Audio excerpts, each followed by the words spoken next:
In 1999, a small Belgian company reported more revenue from South Korea than from all of Europe combined, a 47,000% increase in a single year.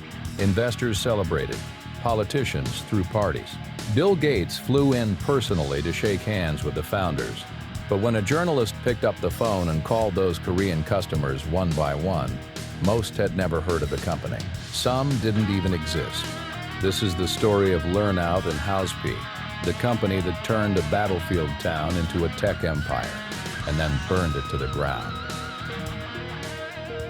To understand how this fraud worked, you have to understand the moment it was born in. The late 1990s were the peak of the dot-com bubble. Every week, a new tech company promised to change the world. Investors, drunk on returns they had never seen before, threw money at anything with a .com attached to it. In that environment, a company from Ypres, Belgium, a town most people only knew from World War I history books, decided to make its move. Joe Lernout and Paul Hauspie were two Flemish entrepreneurs with a genuinely brilliant idea: speech recognition, technology that could allow computers to understand human voices, translate languages in real time, read documents aloud. In 1987, they co-founded Lernout Hauspie Speech Products with one thesis: whoever cracks multilingual voice technology first will own the next century of computing. For a while, the technology was real. By the mid-1990s, their software was being used in hospitals, call centers, and government offices. Belgium, hungry for its own Silicon Valley moment, embraced them as national heroes. The regional government built the Flanders Language Valley Tech Park around the company. The Crown Prince attended their events. Then Bill Gates visited and publicly endorsed the technology. When Gates says a company matters, Wall Street listens. The stock exploded. They listed on NASDAQ.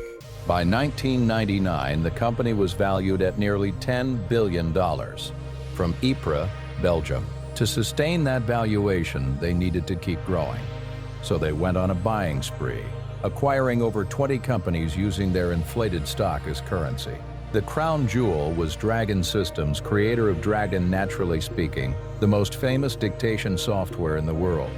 Dragon's founders agreed to sell for $580 million, entirely in L&H shares, not cash, shares.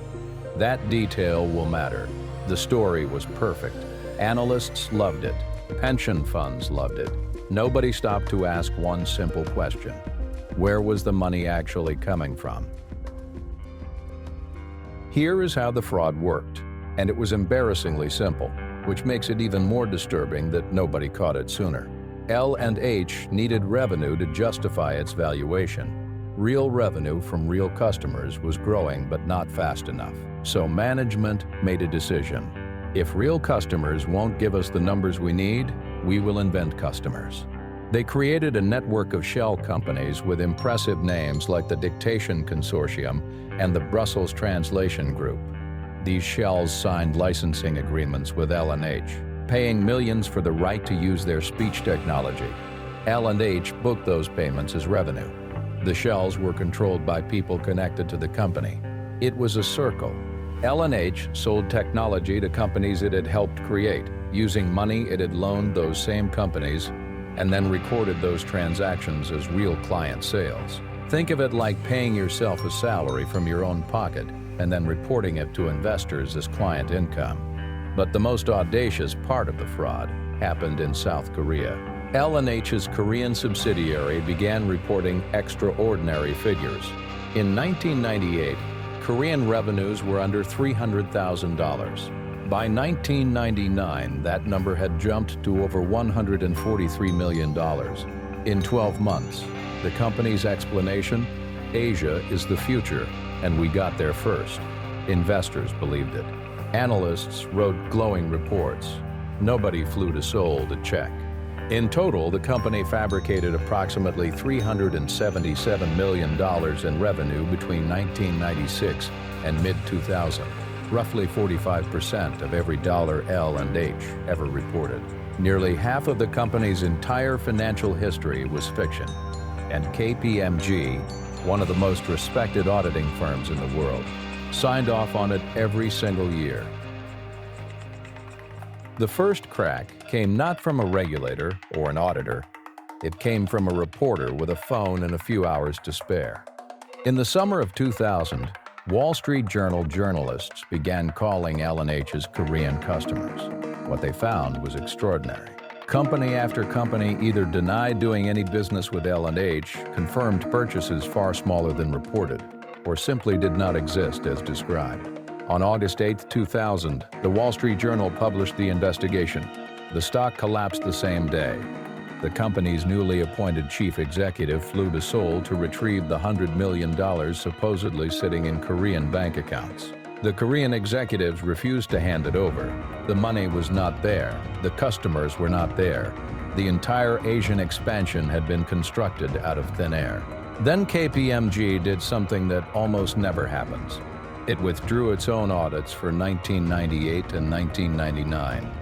An auditing firm looked back at work it had certified as accurate and said, "We cannot stand behind any of this."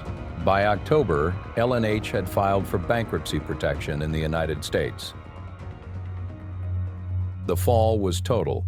The stock that had touched $10 billion in value became worthless within weeks. 4,000 creditors were left holding claims they could not collect. And then there were the Bakers. Janet and James Baker had spent 15 years building Dragon systems from scratch. They chose to sell to L&H because they believed in the vision, and they took $580 million entirely in L&H shares. When the company collapsed, those shares were worth zero. Their company, their retirement, their life's work, gone. Not because of anything they did wrong, but because the people they trusted had been lying the entire time. The criminal trial took years. In 2010, the Ghent Court of Appeals convicted Joe Lernout and Total Hauspie of fraud. In 2021, a civil court ordered 6 former directors to pay €655 million in damages. Justice came. Just very, very slowly, and it could not give the Bakers back what they lost. So what do you do with a story like this? You use it, because the patterns inside the L&H fraud are not unique to Belgium in 2000. They are happening right now, in different industries with different logos on different exchanges. First, extraordinary growth in a new market is not evidence of success. It is a question that demands an answer. A 47,000% revenue increase in South Korea is not a triumph to celebrate. It is a claim to verify. If the growth cannot be explained by a real mechanism, it probably is not real. Always ask, who are the actual customers, and can they be independently confirmed? Second, an auditor's signature is not a guarantee. KPMG certified L&H's books for years while the fraud was happening. Auditors are paid by the companies they audit. That structural conflict never fully disappears. Look for auditors who have flagged disagreements or rotated recently. Auditors who never push back are not thorough. They are convenient. Third, when a company pays for acquisitions entirely in stock, ask why. Stock deals at peak valuations mean sellers are betting the valuation is real. The Bakers took that bet and lost everything. If a company has the cash to buy something, it can afford to use some of it. Fourth, national pride is not due diligence. Belgium wanted L&H to succeed. That emotional investment lowered the bar for critical thinking. This happens everywhere, with every company wrapped in a patriotic story or a cultural movement. Do not let the narrative do the work that numbers are supposed to do. One small company from a war cemetery town almost changed the world. The technology was real. The engineers were talented, but somewhere between the dream and the stock listing, honesty became optional. And thousands of people paid for that choice with money they will never get back. The next fraud is already being built. Subscribe so you see it before the crash. And if you want to watch the same playbook at 100 times the scale, the Enron story is on screen right now.